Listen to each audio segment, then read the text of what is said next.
Hej med jer.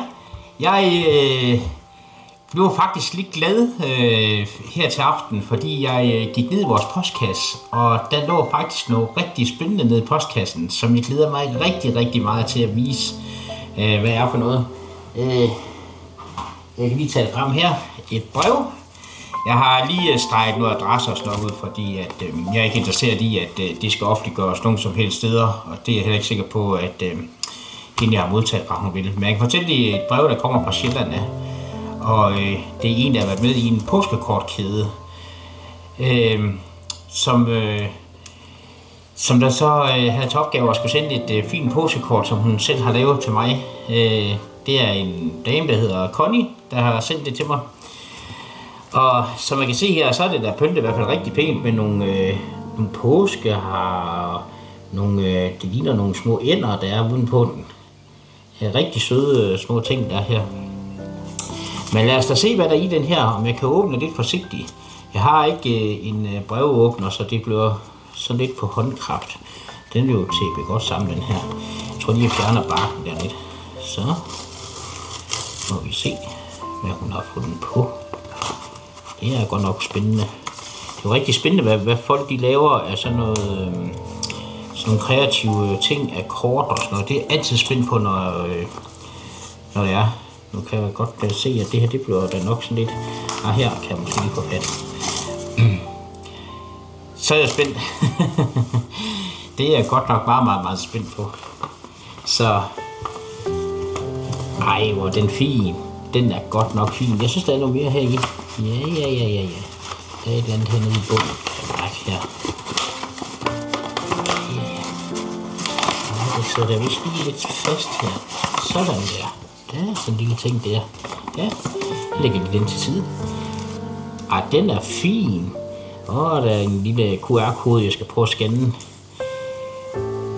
God påske. Ej, den er rigtig flot lavet. Det må man sige. Det har hun da god til at lave. Gok i gaden. Hvad kommer først, hønen eller ægget, står der. Og så står der påsken 2024. Der tror jeg, hun har glemt at skrive 2025. Det er så også lige meget. Hej Henrik, jeg ønsker dig og din familie en super god påske. Med venlig hilsen, Connie. Ja, det er godt nok rigtig flot. Tusind tak skal du have, Connie, for at have sendt mig et rigtig flot påskekort. Nu kan du da i hvert fald se, at jeg har modtaget kortet, og at jeg har unboxet kortet. Og jeg kan se, at du har leveret et lille stafeli her, så man kan jo sætte kortet herop, så det står og pynter. Jeg skal lige have en rettet lidt til. Sådan der. Det er rigtig flot kort. Med glitter på og bånd, og man har brugt noget metalkartoner og sådan noget på. Det synes jeg er super godt. Jeg kan sige, at hun bruger lidt andre teknikker, end jeg gør. Hun bruger sådan nogle dice, og det er typisk med sådan nogle dice, at man får ligesom sådan en bord rundt omkring de her forskellige ting, man standser ud. Men det kan jeg rigtig godt lide. Det kan man i princippet også lave på min.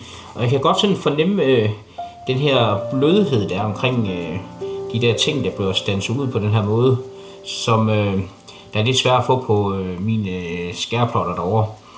Men super flot kort.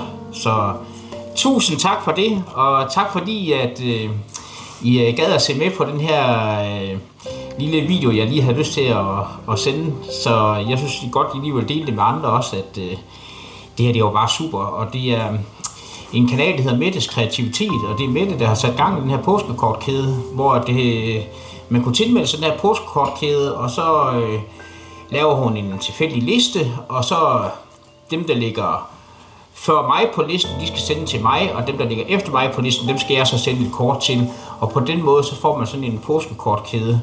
Og det var så Connie, der blev valgt her til at skulle sende til mig. Så igen, tusind tak for kortet, og så må jeg have en fortsat rigtig god aften. Hej.